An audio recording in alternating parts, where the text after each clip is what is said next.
નમસ્કાર વિદ્યાર્થી મિત્રો, આજે આપણે આ વિડીયોમાં દ્વિતીય સત્ર લેખિત મૂલ્યાંકન કસોટી 2025 અંતર્ગત ધોરણ 8માં જે ગુજરાતીનું પેપર છે એ પેપરના અભ્યાસ માટેનું મોસ્ટ આઈએમપી પેપરનું સંપૂર્ણ સોલ્યુશન કરવાનું છે. વિદ્યાર્થી મિત્રો, જો તમે અમારી ચેનલ ઉપર નવા હોય તો ચેનલને સબસ્ક્રાઈબ કરી લેજો, જેથી કરીને નવો વિડીયો તમને ઝડપથી મળી શકે. વિદ્યાર્થી મિત્રો, આ વિડીયોમાં આપણે માત્ર હેતુલક્ષી પ્રશ્નોનું સંપૂર્ણ સોલ્યુશન કરશું. પાઠના કાવ્યના પ્રશ્નો અને નિબંધોનું સોલ્યુશન આપણે ભાગ નંબર 2માં કરશું. પણ વિદ્યાર્થી મિત્રો, કેવા પ્રકારના પ્રશ્નો આપણને માટે મોસ્ટ આઈએમપી છે તેનો અભ્યાસ ખાસ કરી લેજો. પ્રશ્ન 1માં આપણને ગદ્યના આધારે પ્રશ્નોના જવાબ પાઠના આપેલા છે. અંજન જેવી તમે કઈ પ્રવૃત્તિઓ કરો છો? માતૃભાષામાં શિક્ષણ મેળવવાથી શો ફાયદો થાય છે? અને વલ્લભભાઈ સરદાર તરીકે સાથી ઓળખવા લાગ્યા. પ્રશ્ન 1બમાં પદ્યના આધારે પ્રશ્નોના જવાબ આપો. લીલા અન્ન એ સૂકા પાનના દ્રષ્ટાંતથી કવિયત્રી કયો ભાવ પ્રગટ કરે છે? બાને મૂકીને જતા ભાઈઓએ સી વેદના અનુભવી હશે તે વિચારીને લખો. પ્રશ્ન 2અમાં આપેલા છે. ગદ્યના આધારે ટૂંકમાં ઉત્તર આપો. જગમોહન દાસે શેઠે થોડા જ વર્ષોમાં શું ગુમાવ્યું? ગામમાં અને સીમમાં સાંઢનો શો ત્રાસ હતો? બહેનનો પત્ર પાઠના આધારે માતૃભાષાનો મહિમા વ્યક્ત કરતા 2 વાક્યો લખો.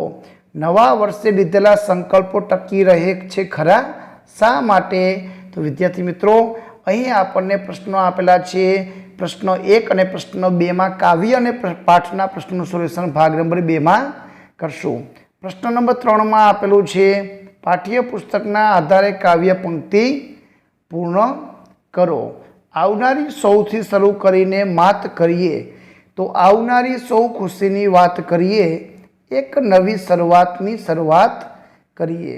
હર વખત શું માત થઈ જાવું દુઃખોથી, ચાલ આ વખતે દુઃખોને જ વાત કરીએ. તો આ રીતના આપણે કાવ્ય પંક્તિ પૂર્ણ કરવાની છે. પ્રશ્ન નંબર 4માં આપેલું છે. નીચેની પરિસ્થિતિ વિશે લખો. તમે ગઈકાલની દિનચર્યા વિશે વિગતવાર. વિદ્યાર્થી મિત્રો, છેલ્લામાં છેલ્લો પ્રશ્ન આપણા માટે હોઈ શકે, કેમ કે આપણે ગઈકાલે સવારે ઉઠ્યા પછીની આખા દિવસની જે પ્રવૃત્તિ છે, સવારે બ્રશ કરવું, સ્નાન કરવું, નાહવું, અભ્યાસ કરવો, ટીવી જોવી, સ્કૂલે જવું, રમવું અથવા અન્ય કોઈ ખાસ પ્રકારની પ્રવૃત્તિ કરેલી હોય, રાતે સૂતી વખતે સુધીની જે પ્રક્રિયા છે, આખી દિનચર્યા તમારે અહીં લખવાની. છેલ્લા આપણા માટે ખૂબ જ સહેલો પ્રશ્ન પડશે. પ્રશ્ન નંબર 5માં આપેલું છે. આપેલી જાહેરાતને આધાર વાંચી સમજી વિચારીને પ્રશ્નોના જવાબ આપો. અહીંયા આપણને સ્ટાર મોબાઈલ શોપ એની એક એડ આપેલી છે, એનું સરનામું આપેલું છે. જૂના મોબાઈલમાં ઓછામાં ઓછા 2000 રૂપિયા મેળવો. નવા મોબાઈલ સાથે 4 GB પેન ડ્રાઈવ નિઃશુલ્ક મેળવો. 15 ઓગસ્ટ સુધી જ ચાલુ રહેશે. 15,000 કરતાં વધુ રકમના મોબાઈલ પર લોન થઈ જશે. લોન માટેના દસ્તાવેજ, આધાર કાર્ડ, પાન કાર્ડ, એક કેન્સલ ચેક અને એક ફોટો, આ રીતની માહિતી આપેલી છે. એના આધારે પ્રશ્નના જવાબ લખીએ. તો પહેલો પ્રશ્ન છે, આ ઓફર મેળવવા ગ્રાહકે ક્યાં જવું પડશે? તો આ ઓફર મેળવવા માટે અમદાવાદ સ્ટાર મોબાઈલમાં જવું પડશે. નિઃશુલ્ક એટલે શું? તો નિઃશુલ્ક એટલે મફત અથવા ફ્રી. કેટલા રૂપિયાના મોબાઈલમાં લોન થઈ જશે? તો 15,000 રૂપિયા કરતાં વધુ કિંમતના મોબાઈલમાં લોન થઈ જશે. નવા મોબાઈલની ખરીદી પર તમે શું મેળવી શકશો? તો નવા મોબાઈલની ખરીદી પર આપણે 4 GBની પેનડ્રાઈવ મેળવી શકશું. લોન માટેના દસ્તાવેજ ક્યાં ક્યાં છે? તો આધાર કાર્ડ, પાન કાર્ડ, ફોટો અને એક ચેક. તો આ રીતના પ્રશ્ન જવાબ લખવાના છે. પ્રશ્ન નંબર 6માં આપેલું છે. નીચેના પ્રશ્નોના જવાબ તમારી રીતે લખવાના છે. નીચેના ચિત્રનું અવલોકન કરી તમારા શબ્દોમાં 4 થી 5 વાક્ય લખો. વિદ્યાર્થી મિત્રો, આ સરસ મજાનું મેળાનું ચિત્ર છે. મેળામાં સરસ મજાના ચકડોળ દેખાઈ રહ્યા છે. આ મેળો છે કોઈ મંદિરના આગળના ગ્રાઉન્ડમાં ભરાણો છે, એટલે ધાર્મિક મેળો હોઈ શકે. વિદ્યાર્થીઓ, આમાં ઘણા બધા બાળકો મેળાની મોજ કરી રહ્યા છીએ. લાઉડ સ્પીકર દેખાઈ રહ્યા છે. કદાચ તેમાં ફિલ્મ ગીતો કે કોઈ પણ જાતની જાહેરાતો વાગતી હશે. ઘણા બધી દુકાનો છે. બાળકો અહીં દુકાન ઉપર રમકડાની ખરીદી કરી રહ્યા છે. અહીં 2 થી 4 વ્યક્તિ ઊભા છે અને વાતચીત કરી રહ્યા છે. આવું ચિત્રમાં જે દેખાઈ રહ્યું છે એ આપણે લખી શકાય. તો તમારે માત્ર 4 થી 5 જ વાક્ય લખવાના છે. પ્રશ્ન નંબર 2 માં આપણને પૂછાયેલું છે કે તમે શાળા પુસ્તકાલયમાંથી પુસ્તકો મેળવીને વાંચતા જ હશો, તેમાંથી તમને વધારે પસંદ કરેલા કોઈ એક પુસ્તક વિશે અહીં તમારે મૌખિક જવાબ લખવાનો છે. આપણે એક મહિનામાં 2 થી 3 વખત જે પુસ્તક વાંચન માટે લેતા હોય એમાંથી સૌથી વધારે પુસ્તક કયું ગમ્યું અને એ પુસ્તકમાં વાંચવાની શું મજા આવી તમારે લખવાની છે. પ્રશ્ન નંબર 3માં છે, તમે શાળામાં હો ત્યારે ભૂકંપના આંચકા અનુભવાય તો તમે શું કરશો? તો અમે વર્ગખંડની બહાર ખુલ્લા મેદાનમાં જતા રહેશું. જો વર્ગખંડની બહાર ન નીકળી શકીએ તો અમે બેન્ચ કે ટેબલની નીચે બેસી જશું. જ્યારે એ ધરતી ધ્રુજવાની બંધ થાય ત્યારે અમે ગ્રાઉન્ડમાં જતા રહીશું. ક્લાસની અંદર પ્રવેશ કરશું નહીં જ્યાં સુધી શિક્ષકની સૂચના ન મળે ત્યાં સુધી. તો આ રીતનું આપણે લખી શકાય. એના પછી પ્રશ્ન આપેલું છે 8માં નીચેના ફકરાનો અભ્યાસ કરીને પ્રશ્નના જવાબ આપો. અહીં તમે પેરેગ્રાફનો અભ્યાસ કરી લેજો, પ્રશ્નના જવાબનું સોલ્યુશન કરી લઈએ.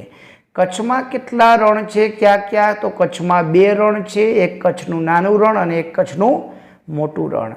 કચ્છમાં પ્રવેશ કરવા માટેની શી વ્યવસ્થા છે? તો જવાબ આવશે કચ્છમાં પ્રવેશ કરવા માટેની વિશેષતા. વિદ્યાર્થી મિત્રો શું છે? તો પેરેગ્રાફમાં આપણે અભ્યાસ કરી લઈએ. અહીં આપણને કચ્છમાં પ્રવેશ કરવા માટે સુરજબારીનો પુલ તૈયાર કરવામાં આવ્યો છે એ એની વિશેષતા છે. કચ્છનું નામ કેવી રીતે પડ્યું હશે? તો એનો આકાર કાચબા જેવો લાગતો હોવાથી તેનું નામ કચ્છ પડ્યું છે. કચ્છના રણની શી વિશેષતા છે? તો જવાબ આવશે કે કચ્છના રણમાં ક્યાંય રેતી જોવા નહીં મળે. બેટ કોને કહેવાય? તો જવાબ આવશે ચારેય બાજુ પાણીથી ઘેરાયેલો ભાગ હોય તેને બેટ કહેવાય. તો આ રીતના જવાબ લખવાના છે. પ્રશ્ન નંબર 9માં આપેલું છે, નીચે આપેલા વિકલ્પોમાંથી યોગ્ય વિકલ્પ પસંદ કરીને ઉત્તર લખો. સાચી જોડણી લખો. સાચી જોડણીનો શબ્દ બી આવશે તો આપણે જવાબ લખવાનો છે. નીચેનામાંથી શબ્દકોશનો સાચો ક્રમ કયો છે? 3 ક્રમ ખોટા છે, એક સાચો છે. જવાબ આવશે એ. મનન, મનીષા, મનોજ અને મોહન. તો પેલા મ વાળા 4 શબ્દ છે તો આપણે મ, મા, મી એ પ્રમાણે આપણે ગોઠવીને જવાબ લખશું તો અજવાબ આવશે. એના પછીનો ત્રીજો આ પ્રશ્ન આપેલો છે, હાઈકુ છે એ કાવ્ય પ્રકારનું બંધારણ કેટલું છે? તો 5, 7, 5 એનું બંધારણ છે. નીચેનામાંથી કયું ઉદાહરણ ડાબેથી કે જમણેથી વાંચતા એક સરખું નથી? તો નટુ નટુ બારીમાં જો માં રી બા ટૂન ટૂન એ અલગ પડે છે એટલે બંને બાજુથી વાંચતા એક સરખું નથી. બાકીના 3 વાક્ય જે ઉદાહરણ એ સરખા જ બનશે. નંબર 5, કયો શબ્દ દ્વિગુ સમાસનું ઉદાહરણ છે? નવરાશ. એમાં સંખ્યા આવે છે, જેમાં સંખ્યા આવે એ દ્વિગુ સમાસમાં આવે. સોનેટ મૂળ કયા દેશમાંથી ઉદ્ભવ્યું છે? તો સોનેટ છે જાપાનમાંથી ઉદ્ભવ્યું છે. સાંઢનાથીઓ કૃતિના રચિતા કોણ છે? તો રચિતા છે ઈશ્વર પેટલીકર. એના પછીનો આપેલો પ્રશ્ન નંબર 10 કે માગ્યા મુજબ જવાબ આપો. વૃક્ષ પર 7-8 પંખીઓ બેઠા છે. રેખાંકિત શબ્દનો સમાસ 7-8 તો દ્વંદ્વ સમાસ. ક્રિયાપદ ઓળખાવો. તમારી કાગળ અમારે નથી વાંચવો તો અહીં નથી વાંચવો, વાંચવો એ ક્રિયાપદ છે. તો પુરુષથી ન બને એ કેમ મનાય? આ વિધાન કોણ કોને કહે છે? વિદ્યાર્થી મિત્રો આનો જવાબ જો તમને ખબર હોય અને કયા પાઠનો પ્રશ્ન છે તો મને કોમેન્ટમાં જરૂરથી જણાવજો કે પુરુષથી ન બને એ કેમ મનાય. આ વાક્ય કોણ બોલે છે અને કોને કહે છે? જો તમને આવડતું અમને કોમેન્ટ કરવાનું ભૂલતા નહીં. પ્રશ્ન નંબર 4 છે, પદ્મશ્રી કવિ દુલાભાયા કાગની કઈ રચના આપણા પાઠ્યપુસ્તકમાં છે? તો જવાબ આવશે આવકારો. ગઝલ વાસ્તવમાં કેવો કાવ્ય પ્રકાર છે? તો ફારસી કાવ્ય પ્રકાર છે. પરંતુ સંયોજકનો ઉપયોગ કરી સંયુક્ત વાક્ય બનાવો. મારે રાજકોટ જવું હતું પરંતુ વરસાદ આવી ગયો. તો પરંતુ શબ્દ આવ્યું, કોઈ પણ આપણે વાક્ય બનાવી શકાય. નીચેના તત્સમ શબ્દને તદ્ભવના ફેરવો. ધર્મ તો ધરમ. નંબર 8, વર્ગમાં બહુ ગણગણાટ થાય છે. રેખાંકિત શબ્દ એ દ્વિરુક્ત પ્રયોગ છે કે રવાનુકારી પ્રયોગ છે તે ઓળખો. તો ગણગણાટ છે દ્વિરુક્ત પ્રયોગ છે. તો વિદ્યાર્થી મિત્રો આ રીતે જવાબ લખવાના છે. તો વિદ્યાર્થી મિત્રો આ હતું ધોરણ 8ના ગુજરાતીનું પેપર મોસ્ટ આઈએમપી પેપરના હેતુલક્ષી પ્રશ્નનું સોલ્યુશન. પાઠના પ્રશ્નોનું સોલ્યુશન આપણે ભાગ નંબર 2માં કરશું। જો તમે અમારી ચેનલ ઉપર નવા હોય તો ચેનલને સબસ્ક્રાઈબ કરી લેજો, જેથી કરીને નવો વિડીયો ઝડપથી મળે। આભાર, ધન્યવાદ।